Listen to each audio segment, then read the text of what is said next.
Mr. President, I want to talk a few minutes today about elementary and secondary education, more specifically about school choice. School choice is inextricably related, in my opinion, to social justice.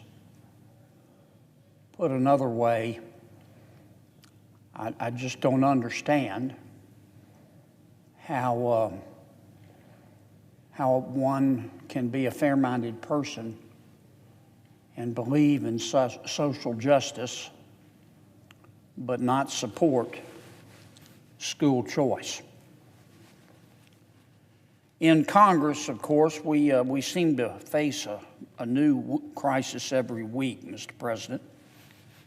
And while we need to respond to them, I think it's important that we not lose sight of what I call the foundational issues that ensure that our country is free and democratic and aspirational and prosperous for our children and our grandchildren. And one of those issues, one of those foundational issues, is education. Now, right now, the American people are focused on the border, which is an open, bleeding wound. They're focused on inflation. They're focused on crime. They're focused on turmoil abroad. I don't blame them. We need to be focused on those things. But while we focus on those things, it is a fact that the quality of our students' elementary and secondary education has been steadily slipping. Steadily slipping. And it is clarion clear, unless you have been living in your parents' basement, it is clarion clear that the status quo of education in America isn't setting our kids or our country up for success. I take no joy in saying that. But sometimes you can't look reality in the eye and deny it. You have to admit it. Here are a few examples of how American and Louisiana's pre-K to 12 students are falling behind. The numbers are the numbers. Math and reading scores among American 13-year-olds are at their lowest level in decades.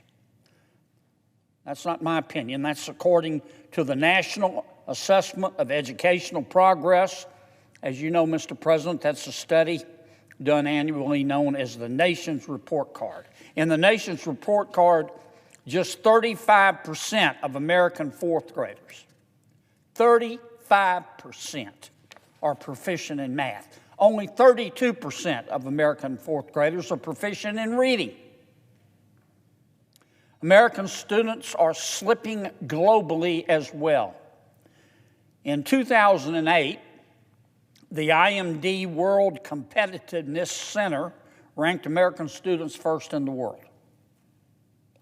By 2023, the United States had slipped to 10th overall. In science, American students ranked 11th. In math, American students ranked 30th. In Louisiana, I regret to say, Mr. President, that roughly half of my students in Louisiana in grades K through 3 are not reading at the grade level. Half.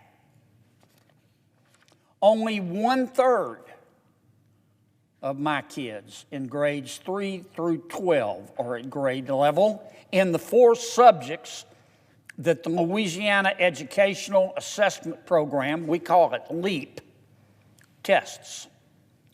In fact, we have in Louisiana 24 school systems, 24, in which fewer than a quarter of our students, fewer than a quarter, have proficient LEAP exam scores. Now, I've said this before on the Senate floor. I'm going to say it again. The American people can do extraordinary things. We can unravel the human genome. We can take a diseased human heart and replace it with a new one and make it beat. We can send a person to the moon. But we can't seem to figure out how to teach our children how to read and how to write and how to do math when we have 18 years to do it. And there's no excuse, because all children can learn. Now, I know it's complicated, and there are a multitude of reasons why our children may be struggling. For over 15 years, I've been a volunteer substitute teacher in our public schools. I went to a public school. In Louisiana, we need substitutes so badly that they won't even take politicians. I try to do it 3 times a year, sometimes more, sometimes less, every time I learn. But I'm always reminded, every time I substitute teach, of the fact that it is much, much harder today to be a teacher than when I was in a public school. And it is also much, much harder today to be a kid. So I have some understanding of the challenge. And the evidence is also clear now that closing schools during the pandemic made matters a lot worse. We in America made a mistake. Some states did better than others, but most of them got it wrong. But you know, we can't keep blaming things on the pandemic. It's been a few years since our schools reopened, and our scores are nowhere near where they need to be. The truth is that pre-K to 12 education in America and in Louisiana was in trouble well before the pandemic, and we all know that. Yet leaders in many states remain hesitant, to say the least, to change anything about our public school system. Now, we've all heard the famous definition of insanity. The definition of insanity is doing the same thing over and over again, expecting to get a different result. It's a cliche. Cliches become cliches because they're true. We need to follow the law of holes. When you're in one, stop digging. When you're in one, stop digging. We need to stop making excuses about pre-K to 12 education. And we need to stop doing things that don't work and then doing them again. You can't expect to fix a broken status quo, to magically fix it, and to magically fix our broken schools and equip struggling students if you keep doing the same thing. And the fact is, the unhappy fact, the miserable fact, is that too many of our schools in America and in Louisiana are failure factories. They're failure factories where violence is common and learning is rare. But there are a few states. There are a few states that are bucking the status quo. And they're doing it in part by adopting school choice programs. And so far, they've seen a lot of success. Now, school choice programs, school choice, I realize it's a broad term, school choice programs can take many different shapes. But they all boil down to one thing, one foundational principle.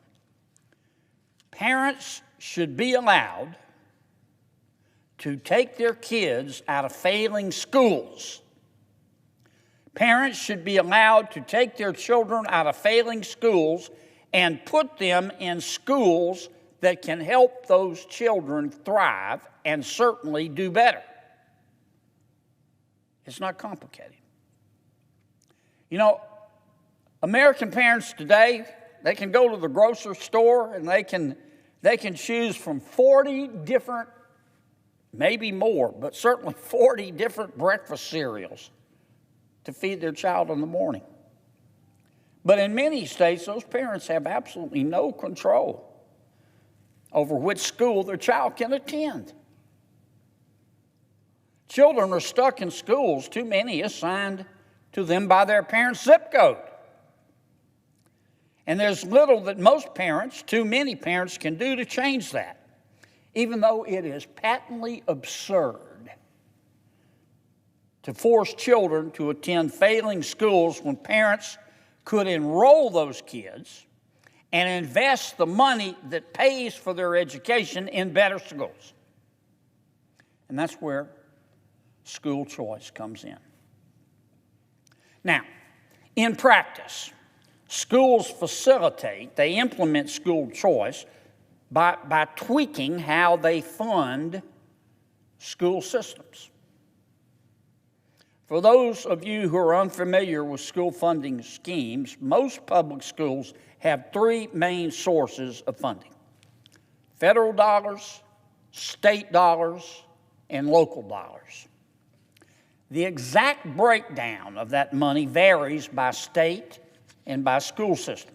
But in Louisiana, for example, the average school district gets about 11% of its money from federal funding, 44% of its money from the state, and another 45% from local government. So 11, 44, and 45. Local dollars typically stay with the school system in a particular town or parish. We call our counties parishes.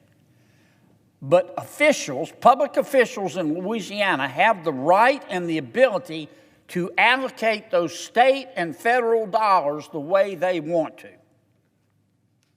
When states adopt school choice policies, here's how it works. Parents typically get to decide which school will receive their child's share of state and federal funding. The local dollars stay local, but parents can redirect the federal and the state money.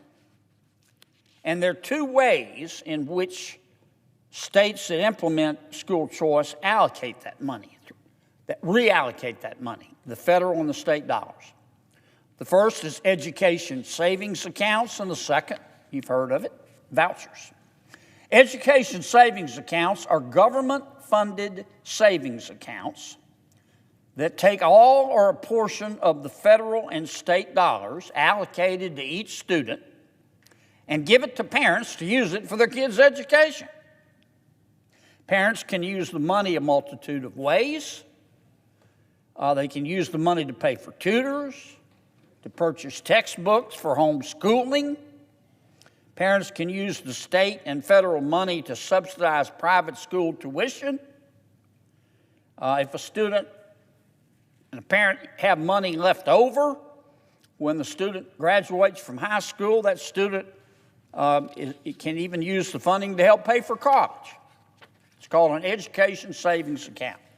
Other states use a voucher system. Under a voucher system, parents typically do not receive money directly. Instead, they get to choose. They tell the school system which school their child's going to go to and tell the school system to send the federal and state money to that school. So the money follows the children. The parents can take that voucher to a traditional public school. The parents can take that voucher to a private school to pay private school tuition. The parents can take that voucher to enroll their kids in a charter school if they would like. Charter schools, as you know, Mr. President, are tuition-free, publicly funded schools that operate independently of the state. And rather than taking marching orders from the government, charter schools are able to design their own curriculum and their own standards to help meet the needs of each student. So, whether it's through vouchers or education savings accounts. States that have embraced school choice have steadily climbed the ranks as the best states in this country for elementary and secondary education. And that's just a fact. Look it up. In Florida, take Florida for example. Florida's had school choice for a long time, decades. It's not mandatory, but it's an option. And a lot of parents love that option, and they use it. Graduation rates in Florida have steadily increased year after year after year. Florida's fourth graders ranked third in the country in reading. They ranked fourth in the country in math, according to the nation's report card. Other pro-choice or pro-school choice states, including Iowa, North Dakota, Utah, I mentioned a few, have all landed in the top 10 states on the nation's report card. School choice works. Now, even states that have traditionally struggled with respect to education are seeing improvements. Take Louisiana's neighbor, Mississippi. Mississippi overhauled its pre-K to 12 system in 2013 to help parents get their kids out of failing schools. The state implemented a voucher program for kids with dyslexia and low-income students to ensure that parents could find a successful school that would meet their children's needs. Mississippi also implemented a law requiring schools to hold back students who cannot read at grade level in the third grade and give them additional instruction. In other words, if you're in the third grade and after several chances you can't read at grade level, you're not socially promoted to grade 4. You're kept in the third grade until you can read, because kids drop out of high school in the third and fourth grade. If they can't read, they've got no chance. Since Mississippi did all this in 2013, Mississippi has jumped from 50th in education to 35th. In 2023, student achievement levels reached an all-time high in Mississippi. Graduation rates climbed from 75% in 2011 to 87% by 2020, well above the national average. And Mississippi managed all of this growth while spending less money per student than all but 4 states. It's not just money. It's how you spend it.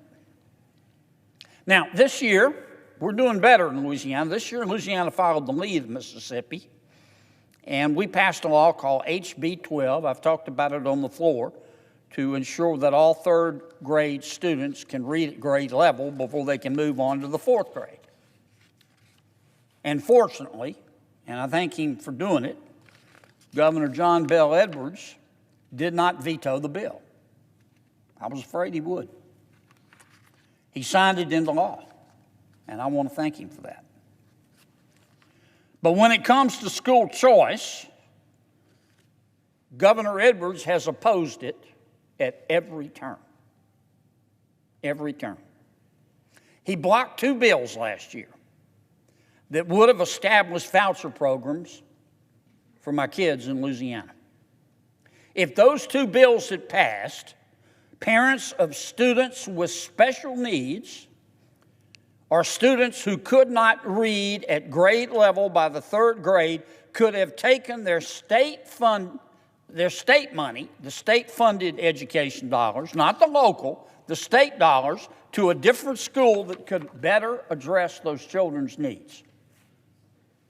But the governor opposed the bills, and they didn't make it. And those bills would have provided a lifeline to parents, who were desperate and still are desperate to help their children succeed in school. But Governor Edwards opposed. He opposed allowing these parents to find better alternatives for their children. Now, the good news is Louisiana is about to have a new governor. And the good news is that Louisiana is about to have a brand new legislature. And I can't speak for our new governor, but I know our legislators. I supported many of them. We made some wholesale changes. And I hope my friends in the Louisiana legislature are anxious and eager and enthusiastic about giving parents, finally, the power to remove their children from failing schools. Parents overwhelmingly support school choice. In Louisiana, 75% of parents with school-age kids support school choice. Nationwide, that number has gone from 64% in 2019 to 71% today. So, you're asking yourself, who can oppose school choice? Many, not all, but many teachers' unions, and many, not all, of the administrators in failing schools. The adults, not the kids, the adults. Our schools are supposed to be about our kids, not the adults. Many, not all, but many of our teachers' unions worry that giving parents the choice to pick a different school will result in more students attending non-union schools such as charter schools. Many, not all, many administrators in failing schools hate the idea that they will need to compete with other local schools to attract kids and earn the state and federal dollars that follow those kids. It's called competition. And as I'm sure you've noticed, both of these fears that I just referenced, for some, not all, of our teachers' unions and our administrators, focus is on what's best for them and the school system and the adults, not for what's best for the parents or the kids. Competition makes everybody better. Competition makes everybody better, and that is true of our schools too. The United States has a highly competitive higher education system. And in return, our universities are the best in the world. They are. I've been to a school in another country. It was a good school.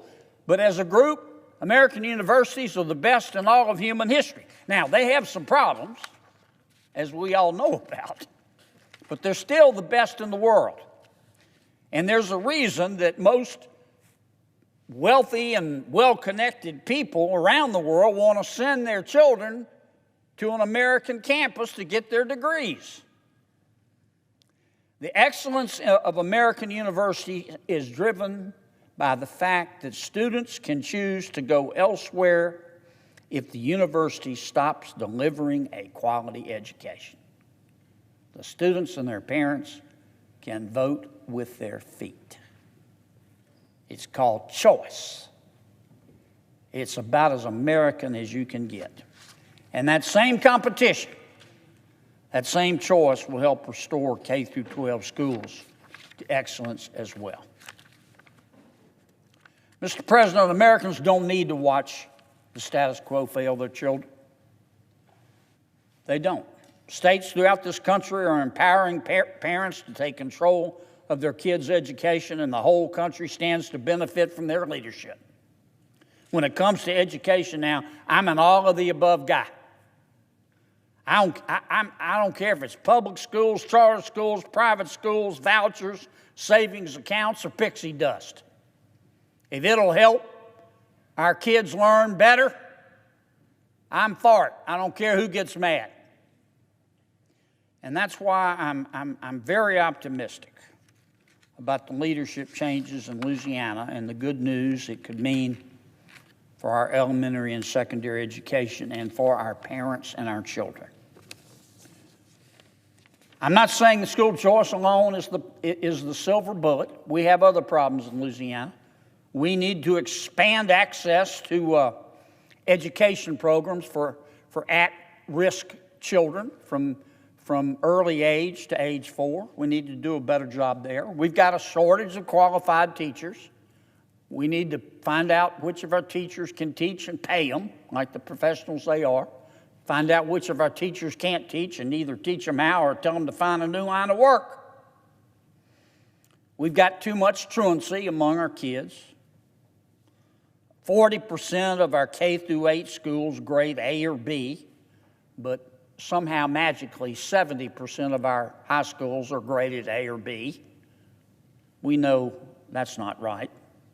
We've watered down our standards.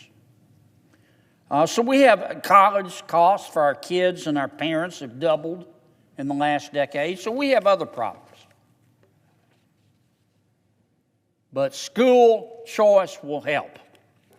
And I believe, as much as I'm standing here, that America's future and Louisiana's future can be better than our present, and it can be better than our past. But not if we don't improve our schools. And no one is coming to save our schools in Louisiana but ourselves. And with new leadership and school choice on the horizon, the future of elementary and secondary education in Louisiana can be and is to me promising. So I end as I began, Mr. President.